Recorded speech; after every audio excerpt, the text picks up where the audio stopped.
Olá! Na aula de hoje vamos conversar um pouco sobre desigualdade e preconceito. Você já deve ter ouvido falar várias vezes que o Brasil está no ranking dos países com maior desigualdade social do mundo. É triste de reconhecer, mas é algo com que nos acostumamos, porque para nós sempre foi assim, não é? Parece normal que alguns sejam muito ricos e outros sejam muito pobres, mas é uma das coisas que mais chocam os estrangeiros que vêm para cá. O abismo gigantesco que há entre as classes sociais. E é visível.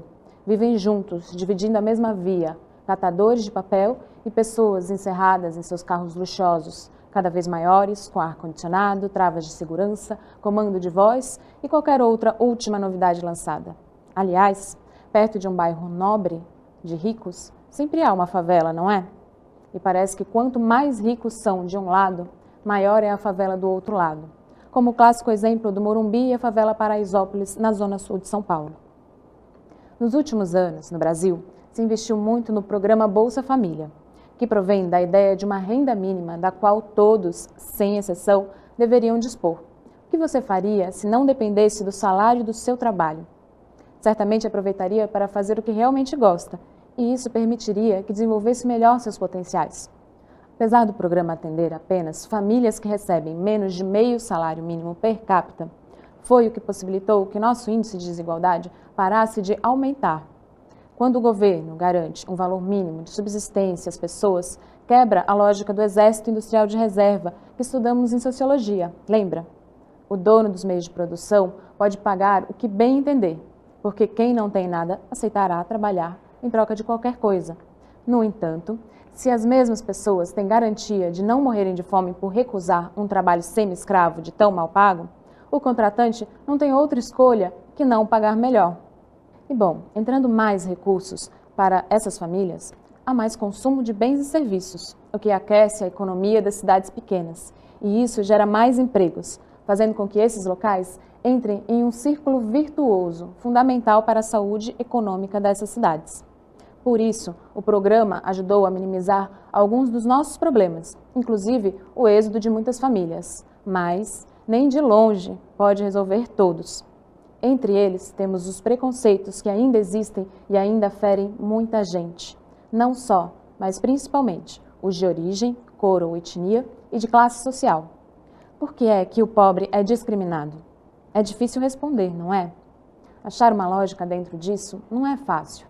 Mas meu palpite é que muitas vezes quem se sente oprimido por quem pode mais, seja por ter dinheiro, influência ou cargo, acaba descontando em quem pode menos, já que ele não tem como se defender por falta de influência e acesso à informação ou à justiça. Estou trazendo rico e pobre para os extremos, simplificando para tentarmos entender, tá? Mas tenha em mente que há uma classe média considerável entre esses extremos e que toda generalização é burra ou simplista demais. A questão é que o dinheiro ajuda a abrir portas, tanto no sentido de se poder pagar uma boa faculdade, conseguir um bom emprego, por se conhecer a pessoa certa, quanto no fato das pessoas serem bem tratadas e bem recebidas. Entre ricos e pobres sempre haverá uma forma de distinção, pela forma de vestir, consumir, falar, tratar. Mas como a roupa é o mais visível, há um esforço considerável de alguns para se vestir da mesma forma, às vezes pura e simplesmente para ser bem visto e bem quisto, assim também poder ser bem tratado. O curioso é que as pessoas sempre acham que precisam ter mais, independente do quanto já tenham, pois, como já vimos na disciplina de sociologia, o capitalismo sabe causar o desejo e o marketing causar a necessidade, que faz com que as pessoas queiram estar na moda, não só no modo de se vestir, mas em tudo que pode ser comprado. Para isso, vale tudo, em todas as classes sociais, sem exceção. E quem faz de tudo para ter mais, quando vê alguém que tem menos, pode presumir que aquele também ou fará de tudo para ter mais, como roubar, ou será um vagabundo, que não tem mais por não querer trabalhar. E esse preconceito faz com que muitas pessoas, apenas por parecerem simples, sejam tratadas com desconfiança. Mas sempre pode ficar pior, não é? Quando o pobre, ainda por cima, é negro, fica mais difícil ainda simplesmente ser respeitado, pois a suspeita recai sobre ele 2 vezes. Como explicar serem eles os mais abordados pela polícia? Por que o negro foi parar no morro, nas favelas? Você saberia explicar? Se rebobinarmos um pouco a fita, veremos que foram trazidos como escravos e que o momento da abolição era crucial para um desfecho que fosse bom ou razoável a todos os lados. Mas ao serem libertados, não só não tinham nada além da força de trabalho, como tampouco conseguiam vendê-la, pois não era apenas subvalorizada.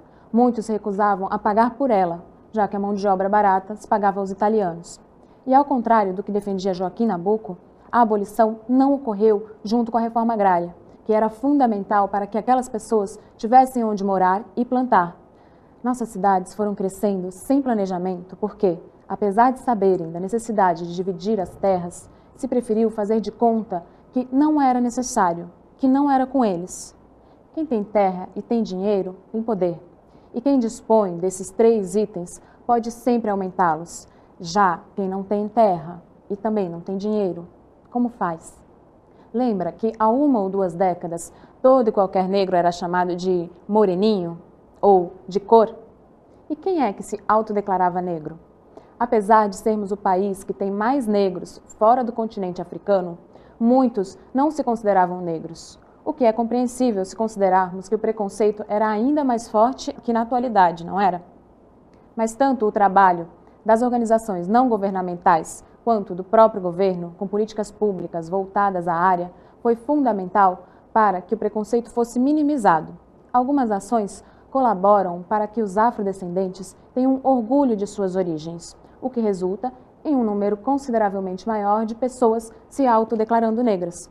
Como exemplos, a obrigatoriedade do ensino da história da África nas escolas e o dia 20 de novembro, Dia da Consciência Negra, que já é feriado em muitos municípios e coloca o assunto em pauta ao menos uma vez por ano. Sim, é um saco ter que responder à questão qual é a sua cor. Como se enquadrar nas opções determinadas pelo IBGE, sendo que somos tão misturados?